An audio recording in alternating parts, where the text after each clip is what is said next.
السلام عليكم ورحمة الله وبركاته. نحمده ونصلي على رسوله الكريم. أما بعد فأعوذ بالله من الشيطان الرجيم. بسم الله الرحمن الرحيم. পবিত্র মক্কাতুল মুকাররমা থেকে আপনাদের সবাইকে জানাচ্ছি আন্তরিক শুভেচ্ছা এবং মুবারকবাদ। আমরা গতকাল মক্কাতুল মুকাররমাতে 27-এর কদরের রাতকে কাটিয়েছি। আজকে বাংলাদেশে 27-এর কদর, একটি গুরুত্বপূর্ণ কদরের রাত। আল্লাহ রাসূল সাল্লাল্লাহু আলাইহি সাল্লাম, আমরা জানি যে লাস্ট 10 ডেজ অফ রমাদানে রাতে ঘুমাতেন না, একান্তভাবে তিনি ইবাদত করতেন। আমরা গতকাল দেখেছি লাখো লাখো ধর্মপ্রাণ মুসল্লিরা কাবার প্রান্তরে কেউ উমরা করেছেন, কেউ কিয়ামুল লাইলে অংশগ্রহণ করেছেন, তারাবিতে অংশগ্রহণ করেছেন। আলহামদুলিল্লাহ, আজকে বাংলাদেশে 27-এর কদরের রাতকে আমরা উদযাপন করছি।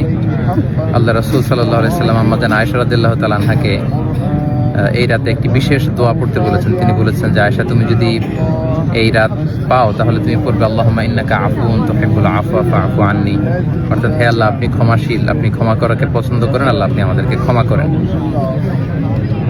আল্লাহ রাসূল সাল্লাল্লাহু আলাইহি সাল্লাম রমজানের শেষ দশকে যখন পৌঁছতেন, তিনি ইদা জাআল আশরু আহিয়াল লাইলা ওয়া আইকাযা আহলা ওয়া জাদ্দা ওয়া শাদ্দাল মিযহার, সারা রাত জেগে ইবাদত করতেন, পরিবারের সবাইকে জাগিয়ে তুলতেন, ইবাদত করার জন্য বলতেন। এবং সারা বছর কোরআনের যে আয়াতগুলো নাজিল হয়েছিল এগুলো তিনি জিবরাইল আলাইহিস সালামের সাথে রিভাইজ করতেন, তিনি শোনাতেন। জিবরাইল আলাইহিস সালাম আল্লাহর রাসূল সাল্লাল্লাহু আলাইহি ওয়াসাল্লামকে পড়ে শোনাতেন। তো এই ক্ষমার রাতে আমরা যেন আল্লাহর কাছ থেকে ক্ষমা পেতে পারি, আমরা কায়মানো বাক্যে আল্লাহ তাআলার কাছে ক্ষমা চাই। আল্লাহ যেন আমাদেরকে উতাকা মিনান নার, জাহান্নামের আগুন থেকে রমাদানে যে মুক্তির ঘোষণা দেওয়া হয়, সেই মুক্তিপ্রাপ্ত বান্দাদের অন্তর্ভুক্ত যেন আমরা হতে পারি। পবিত্র মক্কাতুল মুকাররমা থেকে আমরা প্রাণ ভরে দোয়া করছি আপনাদের জন্য, আপনারাও আমাদের জন্য বিশেষভাবে দোয়া করবেন। এবং স্পেশালি আমাদের হাসানা ফাউন্ডেশনের জন্য আমি দোয়া চাই। ভেরি রিসেন্টলি আমরা একটা ফাউন্ডেশন ফর্ম করেছি, হাসানা ফাউন্ডেশন, যেটার মধ্য দিয়ে আমরা বাংলাদেশের বিভিন্ন শিক্ষা কার্যক্রম পরিচালনা করব।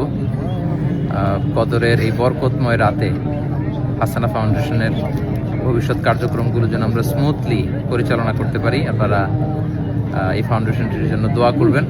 এবং ঈদের পরপরই আমি দেশে আসব। এখন থেকে আমি দেশেই সেটেল করব, দেশেই থাকবো এবং ফাউন্ডেশনের বিভিন্ন কার্যক্রম সরাসরি পরিচালনা করবো ইনশাআল্লাহ। আপনাদের সবার কাছে দোয়া আছে, সবার জন্য আবার অফুরন্ত দোয়া ভালোবাসা জানিয়ে মসজিদুল হারাম থেকে বিদায় নিচ্ছি, পবিত্র মক্কাতুল মুকাররমা থেকে। হাদা মা ইনদি ওয়াল ইলমু ইনদাল্লাহি আলাইহি তাওয়াক্কালতু ওয়া ইলাইহি উনীব। আসসালামু আলাইকুম ওয়া রাহমাতুল্লাহি ওয়া বারাকাতুহু।